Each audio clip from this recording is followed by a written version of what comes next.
વિદ્યાર્થી મિત્રો, આજે આપણે ભણીશું સૂચકાંક ચેપ્ટર નંબર 1 આંકડાશાસ્ત્રમાં. બરાબર છે. પહેલી વસ્તુ, સૂચકાંક એટલે શું? તો આપણે આપણા જીવનની અંદર ઘણી બધી વસ્તુઓનો દરરોજ ઉપયોગ કરીએ છીએ. તો આ બધી જ જે વસ્તુઓ છે તેનું મહત્વ સરખું હોતું નથી. કોઈ વસ્તુનું મહત્વ વધારે હોય, કોઈ વસ્તુનું મહત્વ ઓછું હોય.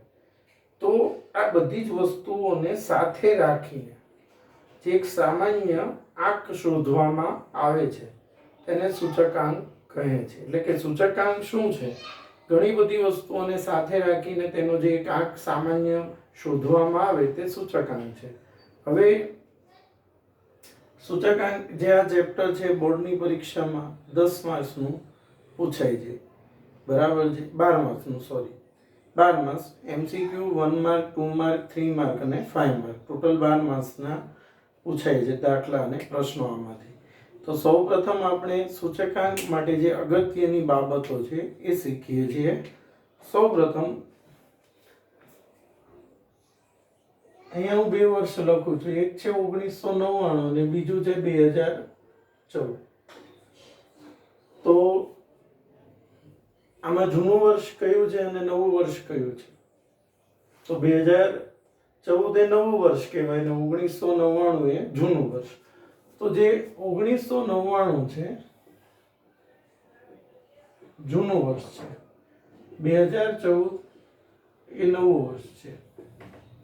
જૂનું વર્ષ એને કહીશું આધાર વર્ષ. જૂના વર્ષને શું કહીશું? આધાર વર્ષ. નવું વર્ષ જેને આપણે કહીશું ચાલુ વર્ષ. જૂના વર્ષને આધાર વર્ષ કહીશું અને નવા વર્ષને ચાલુ વર્ષ. તો આના આધારે આપણે આગળ વધીએ.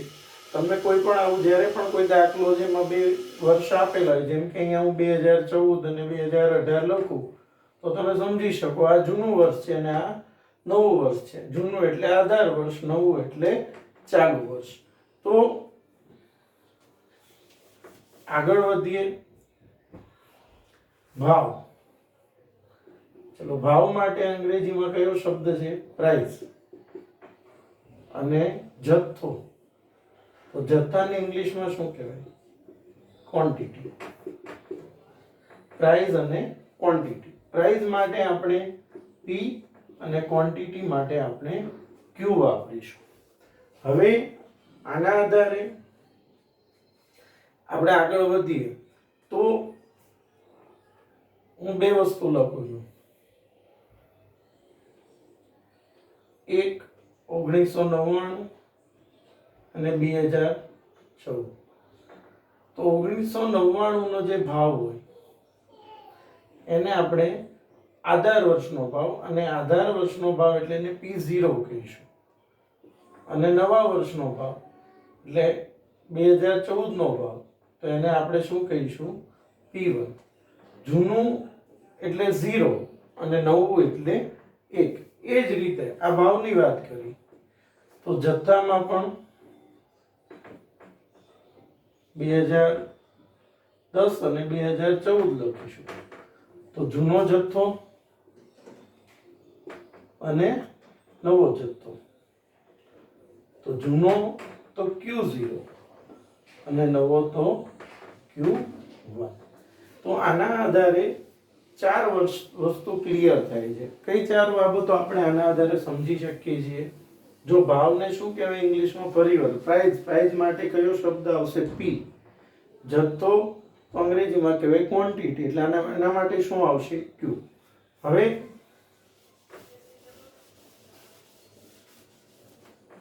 તો 4 વસ્તુ જે સમજાય ફરી વખત. આધાર વર્ષનો ભાવ, ચાલુ વર્ષનો ભાવ,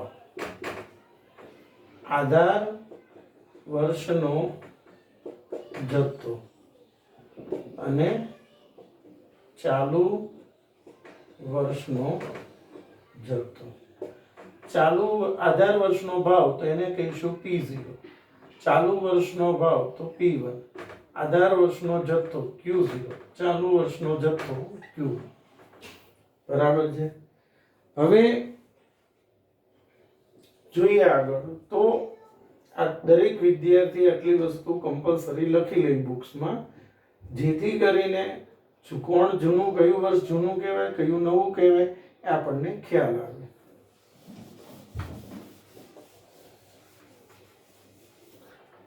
હવે પ્રશ્ન આવે આધાર વર્ષ.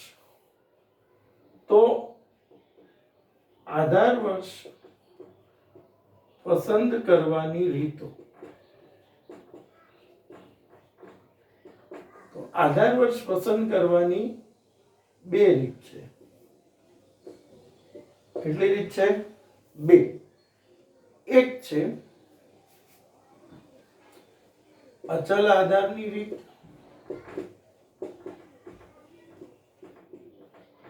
બીજું છે પારંપરિક આધારની રીત. અચલ આધાર એટલે કે સ્થિર આધાર, કે જેમાં આધાર વર્ષ જે છે એ ક્યારે પણ ના બદલાય. જે વર્ષને આધાર વર્ષ તરીકે ધારો કે કોઈ દાખલામાં કીધેલ હોય કે 1999 ને આધાર વર્ષ તરીકે લ્યો, તો દરેકના છેદમાં 1999 નો ભાવ આવે. કંઈ નથી કીધેલું, આધાર વર્ષનો કોઈ ઉલ્લેખ કરેલો નથી. તો પહેલું વર્ષ જે હોય તેને આધાર વર્ષ તરીકે લેવામાં આવે છે.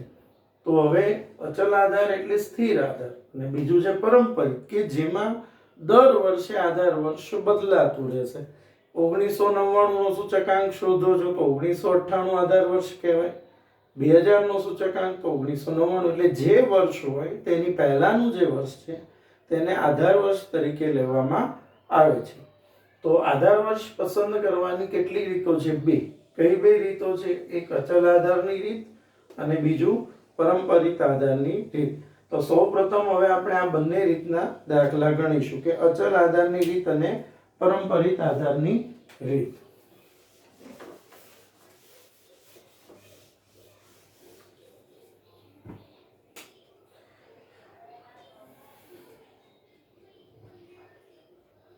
નીચેની માહિતી પરથી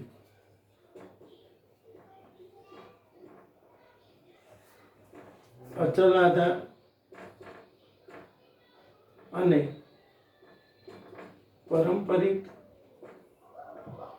આધારની રીતે સૂચકાંક શોધો. અચલ આધારની રીતે અને પારંપરિક આધારે.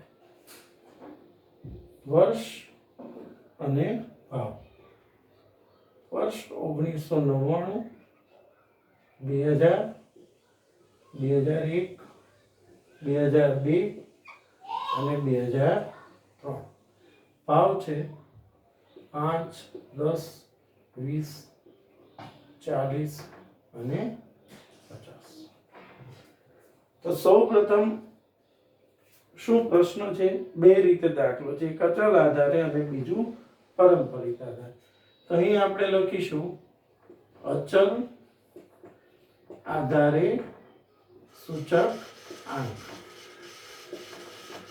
તો અહીંયા કશું એવું કીધું નથી, તો બધાના છેદમાં પહેલો ભાવ આવશે. અચલ આધાર એટલે સ્થિર આધાર. સ્થિર આધારમાં પહેલા વર્ષનો ભાવ હોય એ આધાર વર્ષ તરીકે લેવામાં આવે. તો 5, તો પહેલામાં લખવાનું 5/5 ગુણ્યા 100, પછી 10/5 ગુણ્યા 100, 20/5 ગુણ્યા 100, 40/5 ગુણ્યા 100 અને 50/5 ગુણ્યા 100. તો 100, 200, 400, 800 અને 1000. આ અચલ આધાર. બધાના છેદમાં કેવો ભાવ આવશે? પહેલો 5. હવે આવશે બીજી રીત, પારંપરિક આધારે સૂચકાંક. તો પારંપરિક એટલે શું? જે વર્ષ હોય એના પહેલાનું વર્ષ આધાર વર્ષ તરીકે લે. જેમ કે અહીંયા 99 તો 99 માં તો કોઈ આગળ ઉપર નથી તો પહેલામાં પહેલું જ આવે, બીજામાં 2000 ભાગ્યા 99, પછી 2001 ભાગ્યા 2000, એટલે કઈ રીતે ગણતરી થશે? તો સૌપ્રથમ અહીંયા તો આજ 5/5 ગુણ્યા 100, પછી 10/5 ગુણ્યા 100, 20/10 ગુણ્યા 100, 40/20 ગુણ્યા 100, 50/40 ગુણ્યા 100, 100, 200, 200 અને 125. આ અચલ આધાર અને પારંપરિક આધારની રીતે આપણે પહેલો દાખલો ગણ્યો, જે એક તમે પોતાની રીતે ગણાયો છે. હવે આપણે ટેક્સ્ટ બુક જે તમારી છે એમાં ચેપ્ટર નંબર 1 માં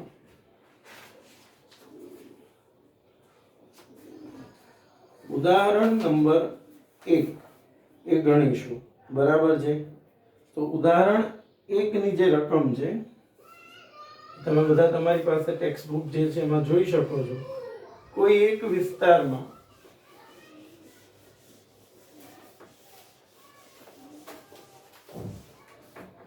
વિસ્તારમાં ઘઉંના જથ્થાબંધ ભાવની માહિતી નીચે પ્રમાણે તે પરથી 2005 ને આધાર વર્ષ તરીકે લઈ બાકીના વર્ષ માટે ભાવનો સૂચકાંક તૈયાર કરો. આ સૂચકાંક પરથી ઘઉંના વર્ષ 2013 ના ભાવમાં થયેલ ટકાવારી વધારો જણાવો. હવે પ્રશ્ન શું છે પછી સમજીએ. પહેલા અચલ આધારની રીતે સૂચકાંક ગણો. માત્ર એક જ છે અચલ આધાર. વર્ષ 2005, 6, 7, 2008, 2009, 10, 2011, 2012 અને 2013. અને ભાવ, તો ભાવમાં 1650, 1690, 1730, 1750, 1810, 1850, 1870, 1900 અને 1950. આપણને માત્ર અચલ આધારની રીતે પૂછેલું છે, બીજું કશું પૂછેલું નથી. તો અચલ આધારની રીતે સૂચકાંક, અચલ આધાર સૂચક, અચલ આધાર. તો બધાના છેદમાં કયો ભાવ આવશે? 1650. તો શું થશે? અચલ આધાર એટલે સ્થિર. કંઈ ન કીધેલું હોય તો પહેલો જે ભાવ છે એ આધાર વર્ષ તરીકે લેવામાં આવે, કારણ કે અચલ આધાર એટલે સ્થિર આધાર, જેમાં કયો ભાવ આધાર તરીકે લેવાનો? પહેલો ભાવ. તો 1650 છેદમાં 1650 ગુણ્યા 100, 1690 ભાગ્યા 1650 ગુણ્યા 100, 1730 ભાગ્યા 1650 ગુણ્યા 100, 1750, 1730 ગુણ્યા 100, સોરી 1650, 1810 છેદમાં 1650 ગુણ્યા 100, 1850 છેદમાં 1650 ગુણ્યા 100, 1870 1650 ગુણ્યા 100, 1900 1650 ગુણ્યા 100, 1950 1650 ગુણ્યા 100. હવે આપણી પાસે કેલ્ક્યુલેટર છે બધા પાસે. તો એ કેલ્સીના આધારે ભાગાકાર ગુણ્યા 100, પોઈન્ટ પછી બે સંખ્યાઓ લખવાની. પોઈન્ટ પછી બે સંખ્યા, સૂચકાંકના કોઈ બી દાખલામાં પોઈન્ટ પછી બે નંબર લખવા પડે. તો પહેલાનો જવાબ આવશે 100, ત્યારબાદ 102.42, ત્યારબાદ 104.85, 106.06, 109.70, 112.12, 113.33, 115.15 અને 118.18. હવે સાથે એક પ્રશ્ન છે ઉદાહરણ 1 ની અંદર. લાસ્ટ લાઈન શું હતું? પહેલા સૂચકાંક શોધી લીધો, પછી ઘઉંના 2013 ના ભાવમાં થયેલ ટકાવારી વધારો જણાવો. 2013 ના ભાવ. હવે આપણે અહીંયા 2013 નું વર્ષ જે છે એ જોઈશું. 2013 એના ભાવ કેટલો આવ્યો છે સૂચકાંક? 118.18. તો વધારો, ટકાવારી વધારો કે ઘટાડો જ્યારે પણ પૂછે કોઈ પણ દાખલામાં, વધારો ઘટાડાનો મતલબ શું થાય? તો જે જવાબ આવે છે એમાંથી 100 માઈનસ કરવાનો. તો અહીંયા શું થશે? વર્ષ, અહીંયા લખું છું, સ્પેસ ઓછી છે થોડી. વર્ષ 2013 માં ઘઉંના ભાવમાં 118.18 માઈનસ 100 બરાબર 18.18% વધારો થયો છે. આને અર્થઘટન કહેવાય, જે પૂછેલું છે એ. આ હતું આપણું ઉદાહરણ નંબર 1. જોઈ શકો છો માત્ર એક જ રીત હતી, અચલ આધારે સૂચકાંક. ત્યારબાદ આપણે ગણીશું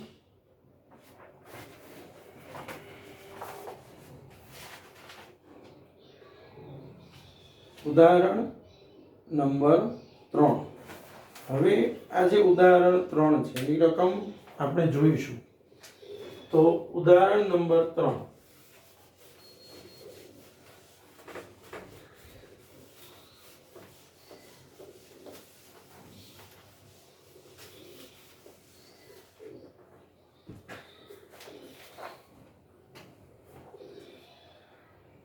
એક ખાંડ ઉત્પાદક કંપનીના 2008 થી 2015 સુધીના ખાંડના ઉત્પાદનના આંકડા નીચે પ્રમાણે છે. આ માહિતી પરથી 2009, 10 અને 11 ના સરેરાશ ઉત્પાદનને આધાર વર્ષનું ઉત્પાદન લઈ. જો પ્રશ્ન વાંચો, 2009, 2010 અને 2011 ના સરેરાશ ઉત્પાદનને આધાર વર્ષનું ઉત્પાદન લઈ અચલ આધારની રીતે સૂચકાંક તૈયાર કરો. તો સૌપ્રથમ આપણે રકમ લખીશું, વર્ષ અને ઉત્પાદન. Example number 3.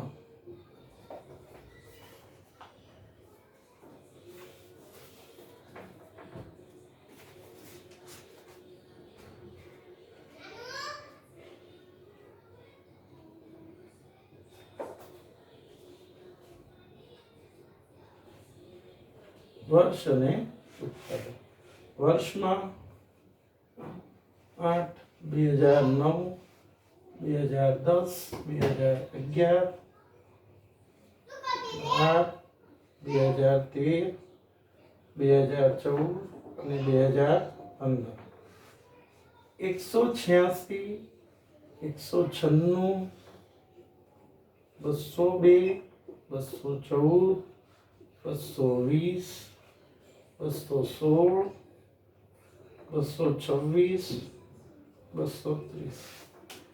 ફરીવાર શું પ્રશ્ન છે? 9, 10 અને 11 નું સરેરાશ.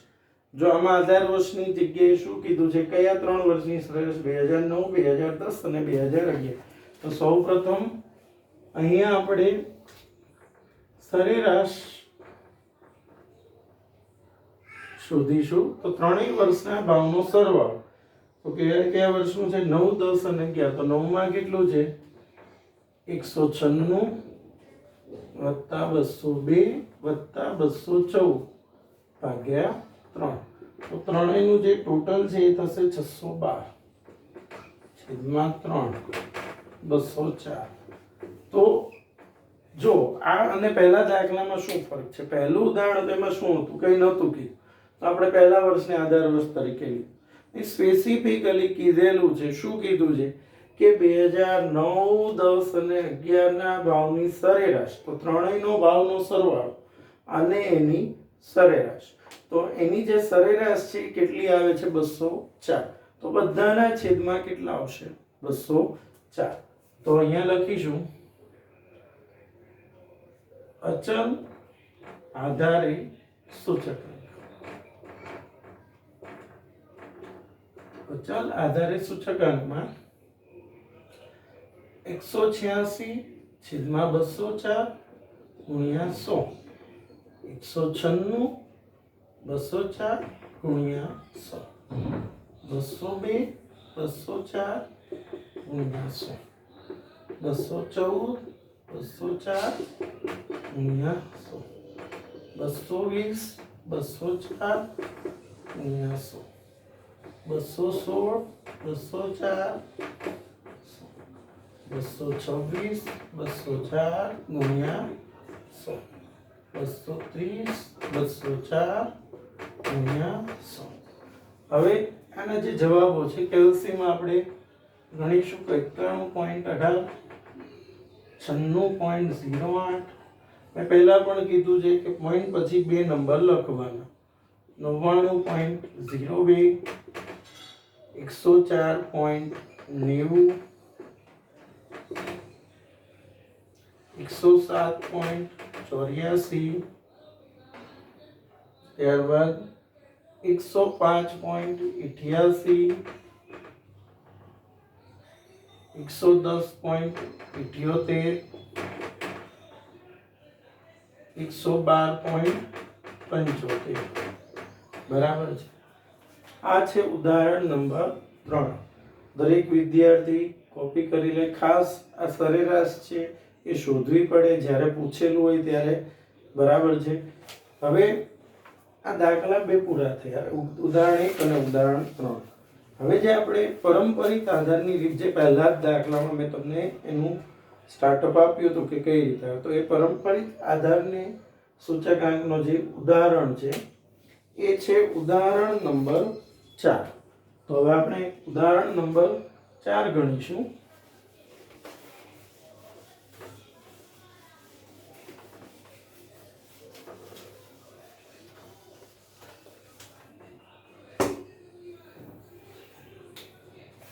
ઉદાહરણ 4 માં છે એક કંપનીના 2014 દરેક 2 મહિનાના અંતે શેરના બંધ થતા ભાવ અંગેની માહિતી આપેલ. આ માહિતી પરથી પરંપરિત આધારે સૂચકાંક ગણો. અહીં મહિના છે અને બાજુમાં છે ભાવ. મહિનામાં જાન્યુઆરી, માર્ચ, મે, જુલાઈ, સપ્ટેમ્બર અને નવેમ્બર. હવેના ભાવ છે 22, 21.20, 22, 23, 24.70, 26. તો હવે સૂચકાંક પરંપરિત આધારે છે, તો અહીંયા શું આવશે? પરંપરિત આધારે સૂચકાંક. ફરી વખત શું ડિફરન્સ છે અચલ આધાર અને પરંપરિતમાં? અચલ આધારની રીતમાં પહેલું વર્ષ આધાર વર્ષ તરીકે લેવામાં આવતું હતું. પરંપરિત છે તો 22/22, આના છેદમાં 22, આના છેદમાં જે વર્ષ હોય કે જે મહિનો એના ઉપરનો ભાવ છેદમાં આવશે. તો આપણે એ પ્રમાણે શું લખીશું? તો પહેલામાં શું આવશે? 22/22, પછી 21.20/22, 22/21.20 ગુણ્યા 100, 23/22 ગુણ્યા 100, 24.70/23 ગુણ્યા 100, 26/24.70 ગુણ્યા 100. તો જવાબ આવશે 100. કેલ્સીથી ગણતરી કરવી, પોઈન્ટ પછી બે સંખ્યાઓ લખવાની. 96.36, ત્યારબાદ 103.77, 104.55, 107.39, 105.26. બરાબર. એટલે આ પરંપરિત આધારની રીત. હવે આજે આપણે જે આ લેક્ચર લીધો એમાં આપણે બે વસ્તુ શીખ્યા, એક અચલ આધારની રીત અને બીજી પરંપરિત આધારની. તો આ બંને રીતોને આપણે જે શીખ્યા અત્યારે, જે દાખલા ઉદાહરણ 1, 3, 4, અને આના આધારે દરેક વિદ્યાર્થીએ જે હોમવર્ક છે એ ટેક્સ્ટ બુકમાં સ્વાધ્યાય 1.1માં પહેલો દાખલો અને બીજો દાખલો, પહેલો અને બીજો, ટેક્સ્ટ બુક સ્વાધ્યાય 1.1 દાખલા નંબર 1 અને 2 આ હોમવર્ક કરવાનું રહેશે. આ કરશો એટલે તમને આ બંને રીતો આવડી જશે. હવે આપણે એટલું જે આજે ભણ્યા એના આધારે આના બંનેના સૂત્ર લખી લઈએ. તો સૂત્ર શું બનશે? અચલ આધાર અને પરંપરિત આધાર. તમે જે શીખ્યા એના આધારે આપણે શું લખી શકીએ? તો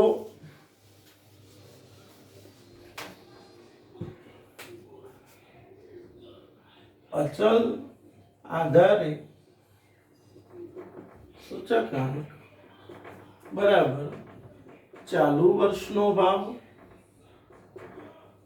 છેદમાં આધાર વર્ષનો ભાવ